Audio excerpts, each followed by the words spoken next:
On this video, if it is said that the product of A and B is equal to 1, then B is equal to 1 over A for all A and B element of real numbers with A is not equal to 0. This is actually another statement equivalent to the concept of multiplicative inverses. Because if A times B is equal to 1, that would mean they are multiplicative inverse of the other. Hence, this is truly the correct statement. But this video will allow us to prove this using algebraic properties of real numbers. This is still part of the review of real numbers, essential in understanding concepts on real analysis soon. So how do we show this proof? Okay, even if this is too obvious, let us show the proof in this manner.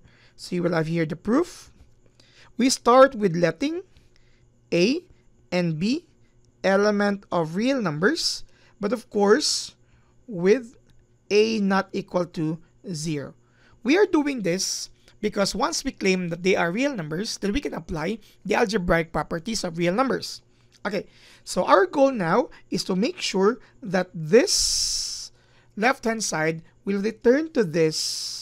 Okay, that should be what we are trying to prove, which will use this idea or equivalent later in the process. So we have here then.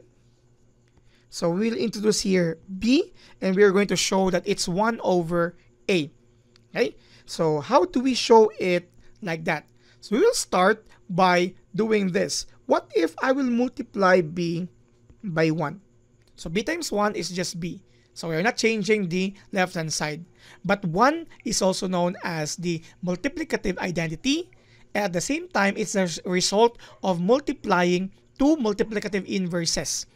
That would mean by multiplying this to 1, again, not changing the value, but we can reintroduce here concepts of multiplicative inverses. I'm talking about, okay, so you will have here B times, let us say you have A times 1 over A. We are introducing here A because in our hypothesized statement, there is A, and of course, our goal will introduce 1 over A, to which is very obvious to have appeared here already. Okay, so how do we go with our process? But take note again before we proceed to that, A times 1 over A, since they are both multiplicative inverses, once you multiply them, they will just result to 1. We are not hurting the left-hand side itself. Now, what I would like to do here is to use the associative property of multiplication, where we are going to regroup the terms or coefficients.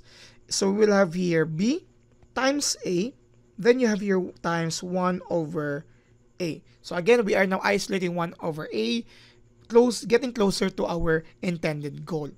Now, since A times B is equal to 1, but this is not A times B, and we have not claimed yet them to be equal, but there is one property for real numbers where we can simply interchange coefficients under multiplication. We call it commutative property of multiplication. So instead of just substituting this automatically with 1, let me just show you another step here. Please bear with me because I would like you to see this form later.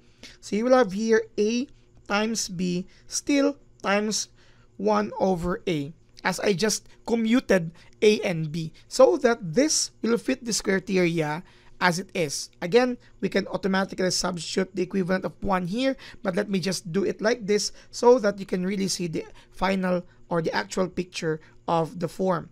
Now, since you have A times B, which is equal to 1, so you have 1 times 1 over A, and of course, that's just equal to 1 over A, given that A is not equal to 0. Now, as you can see, our left-hand side B, which is this, yields this right-hand side, which is the intended result. We have shown here, thus, B is really 1 over A if A times B is equal to 1 and both of them are real numbers, given that A is not equal to 0. This is the further proof for this statement. Thank you very much for watching.